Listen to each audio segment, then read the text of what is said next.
Hello and welcome to the Peacekeeper Project. My name is Ben. Now today I'd like to explore the topic of this feeling of being unsettled. Do you ever feel that? Do you ever feel like the world is an unsettling place? Now, you wouldn't be alone. There's a lot of things happening in the world and it's easy to feel overwhelmed and unsettled by all the things happening around us. But if you really want to understand why, you want to understand yourself, you want to understand why you feel that way and how you can feel more stable, then there's something really important to understand. And that is, the more unsettled we are, the more unsettling the world will feel. We can feel unsettled for different reasons, maybe during stressful times, maybe emotionally challenging situations, maybe after an accident or an injury, or maybe during different phases of our life for different reasons. But whatever the reason is, and there are many, when we feel unsettled inside ourselves, we're more reactive to the things outside of us. So the world outside feels more unsettling. And then that makes us feel more unsettled, which makes the world feel more unsettling. It can create this vicious cycle of feeling unsettled. Now, we may not realize it at the time, but when we feel this way, when we feel unsettled inside us, it's easy to blame things outside of us for how we feel inside. And at the time, we'll feel completely justified in doing that. There will be a specific reason. But while it does maybe bring some satisfaction or relief momentarily, because it helps us to vent some emotion and point to something and say, hey, that's my problem. That's the reason why I feel this way. But it doesn't really help us in the long term, because we're always going to be at the mercy of things external to us. So the important thing to understand is that things external to us can make us feel unsettled because we lack stability, inner stability. And if you honestly reflect on your own life experiences, then you'll know this to be true. You know that when you're in a good mood, you feel good, then sometimes it's like nothing bothers you. But then other times when you maybe feel more stressed or frustrated, then it seems like everything is irritating, everything is more unsettling.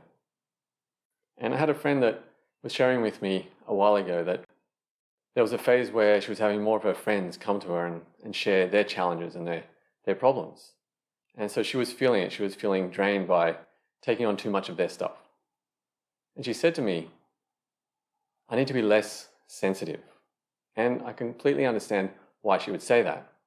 But there's a misunderstanding about what sensitivity is. And I said to her, it's not about being less sensitive. You don't want to be less sensitive. It's about being more stable. Because something that's really important to understand, sensitivity is not a weakness and it's never a problem. And this is something I talked about in a previous video. Sensitivity is a big topic all of its own.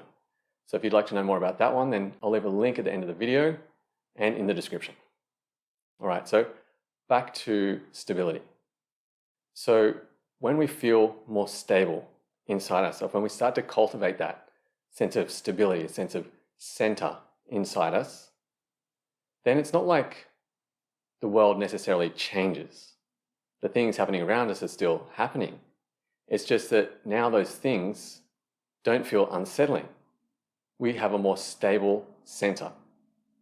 Our peace and our sense of center is not dependent on things external to us. And there's an image that I really like to use, and I've used it quite a lot in the past. And that is this image of the lighthouse. And if you look at the image, you can see the crashing waves and the stormy seas, this chaos and turbulence crashing all around the lighthouse. But the lighthouse does not move. It remains stable and still. It's a powerful image, right?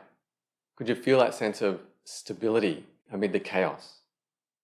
So when we have that stability, when we cultivate it, it's not that the world necessarily changes around us, but our experience of it does. So from that perspective, it can feel like our whole reality shifts. All right, so how do we work towards this? How do we cultivate it? So there are a few aspects to this. And the first one is awareness. Awareness of your reactions, of how you react to things external. How when you feel unsettled, the world outside of you can feel unsettled. As opposed to when you feel more stable, then you don't react to the things outside. So being aware of that dynamic within you. And the beautiful thing of just bringing your awareness to that, just bringing your awareness to it, really feeling it and acknowledging it, knowing it, starts a transformational process. It changes your relationship to external things, your internal world and external world. It starts to shift that relationship. Now, the next aspect is stillness. Stillness is always there in the background, but our mind is just usually too busy to recognize it. It's like when we go into nature, there's this stillness all around us, and it starts to permeate us.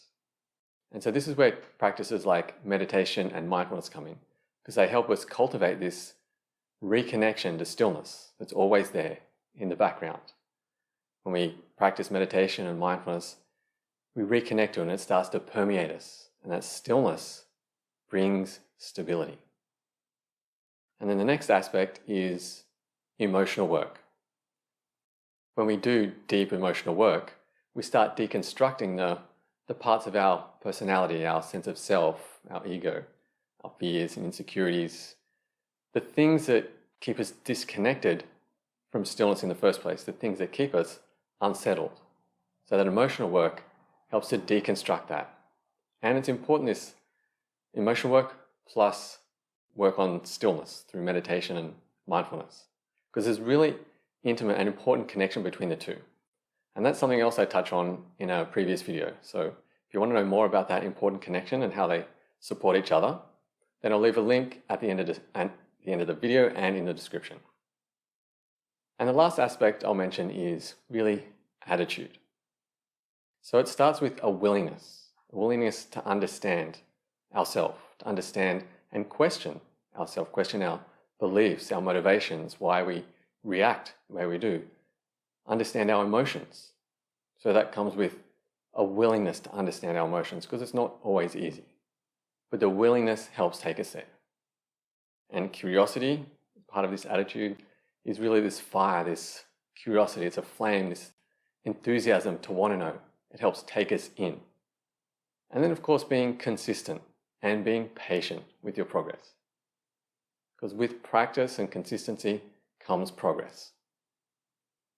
All right, now let me know in the comments below, was this video helpful? Did it make sense? And let me know what challenges you face with feeling unsettled or overwhelmed in the world around you.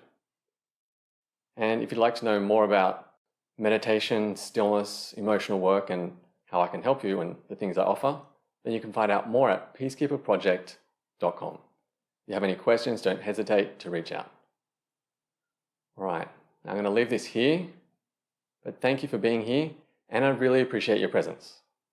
Until the next time, quiet your mind and live from your heart.